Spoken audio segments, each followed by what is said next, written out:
ఈ వాక్యం వింటున్న సహోదరి సహోదరుడా, నీ జీవితంలో నువ్వు ప్రతి దినము దేవుని వాక్యాన్ని చదువుతున్నావా? దేవుని వాక్యాన్ని పరిశీలన చేస్తున్నావా?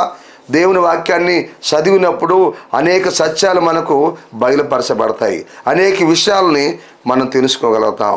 మనం మంచి జ్ఞానాన్ని పొందుకోగలుగుతాం. తెలివి వివేచన మనం పొందుకోగలుగుతాం. అనేకమైన సత్యాలు దేవుడు మనకి బయలుపరుస్తాడు.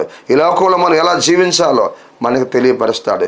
ఈ లోకంలో మన కుటుంబాలను ఎలా నడిపించుకోవాలో తెలియపరుస్తాడు దేవుడు. సంఘములో మనం ఎలా ఉండాలో దేవుడు బయలుపరుస్తాడు. సమాజంలో మనం ఎలా ఉండాలో దేవుడు బయలుపరుస్తాడు.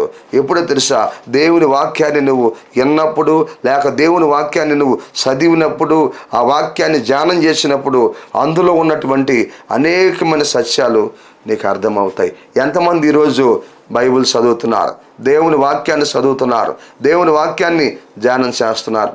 గమనించండి, నీకు చదువు వచ్చి కూడా దేవుని వాక్యాన్ని చదవడం లేదా?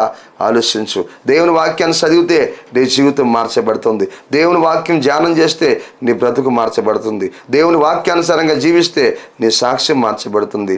వాక్యం వింటున్న సహోదరి సహోదరుడా, ఆలోచించు. అందుకే అక్కడ ఏం జరిగింది ఆ ప్రజల మధ్యలో అంటే పిల్లరా, మూడోది, చాలామంది విశ్వాసం ఉంచారు. దేవునికి మహిమ కలుగునుగాక. చూసారా? అక్కడ ఉన్నటువంటి స్త్రీలు కానివ్వండి, పురుషులు కానివ్వండి, ఘనత గలవారు, గ్రీకు దేశస్థుల్లో అనేక మంది ప్రభువునందు విశ్వాసం ఉంచారు. దేవునికి మహిమ కలుగునుగాక.